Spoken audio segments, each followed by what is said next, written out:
Welcome back guys, it's me Greco. दोस्तों, इस 30 दिनों में हम जिस कहानी पर चर्चा करने वाले हैं उस कहानी का नाम है blue butterfly journey to the black valley. ये एक फैंटेसी थ्रिलर स्टोरी होने वाली है जो आपको एक जबरदस्त एक्सपीरियंस प्रोवाइड करेगी। तो चलो बिना किसी देरी के इस कहानी को शुरू करते हैं। दोस्तों, एपिसोड 1 की शुरुआत होती है जहां हमें बताया जाता है कि साइजर सिटी एक ऐसा देश जो चारों तरफ से समुद्र से घिरा हुआ है। मतलब यहाँ के लोगों को व्यापार करने के लिए समुद्र के रास्ते दूसरे देश जाना पड़ता है।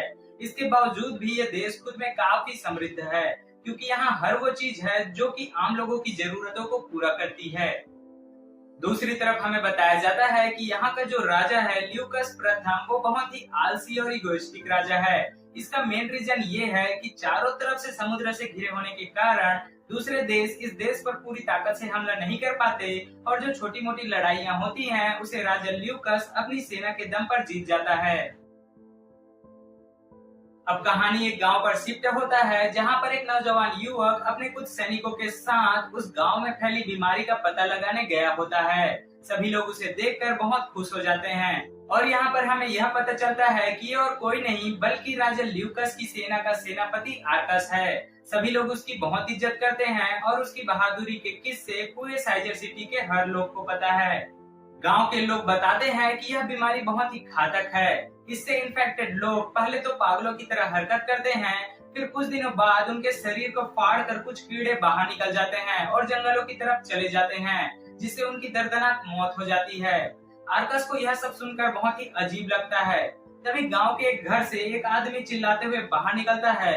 वह आधा तिरछा चलकर आर्कस की ओर आगे बढ़ने लगता है और बीच में जाकर गिर जाता है। उसकी पीठ को चीर कर एक कीड़ा बाहर निकलता है और जंगल की तरफ उड़ जाता है। आर्कस यह सब देखकर दुखी हो जाता है। वह सोचता है कि उसके देश के लोग किस कदर इस बीमारी से मर रहे हैं और वह कुछ नहीं कर सकता। सेनापति आर्कस अपने सैनिकों के साथ महल के लिए रवाना हो जाता है। अब कहानी आर्कस के बचपन पर शिफ्ट होती है, जहां हमें बताया जाता है कि आर्कस बहुत ही गरीब परिवार से है और यहाँ पर हमें यह भी पता चलता है कि उसके घर में उसका छोटा भाई भी है। आर्कस के माँ बाप इतने गरीब होते हैं कि घर का गुजारा करना भी उनके लिए बहुत ही मुश्किल होता है। इसलिए उन्हें आर्कस को 10 साल की उम्र में सेना को दान देना पड़ता है। नन्हा आर्कस यह सब देखकर बहुत ही दुखी हो जाता है और रोने लगता है, क्योंकि वह अपना घर छोड़कर नहीं जाना चाहता। कहानी दोबारा से सेनापति आर्कस की तरफ शिफ्ट होती है, जहां वह अपने सैनिकों के साथ राजमहल की ओर जा रहा होता है। तभी उसे बीच रास्ते में उसकी गांव की तरफ जाता हुआ रास्ता दिखाई देता है। वह वहां पर रुक कर सोचता है कि एक बार गांव को चला जाए ताकि वहां वह चेक कर सके कि उसके गांव वाले ठीक है कि नहीं, उसके घर वाले ठीक है कि नहीं। दोस्तों, इतने में ब्लू बटरफ्लाई का पहला एपिसोड कंप्लीट होता है। अगर आपको यह एपिसोड अच्छा लगा हो तो वीडियो को लाइक कीजिए और अगर आपको आगे के एपिसोड भी जानने हो तो हमारे चैनल को सब्सक्राइब कीजिए, ताकि जब भी मैं वीडियो अपलोड करूं आपके पास नोटिफिकेशन पहुंच जाए। मिलते हैं नेक्स्ट वीडियो में, तब तक के लिए थैंक यू।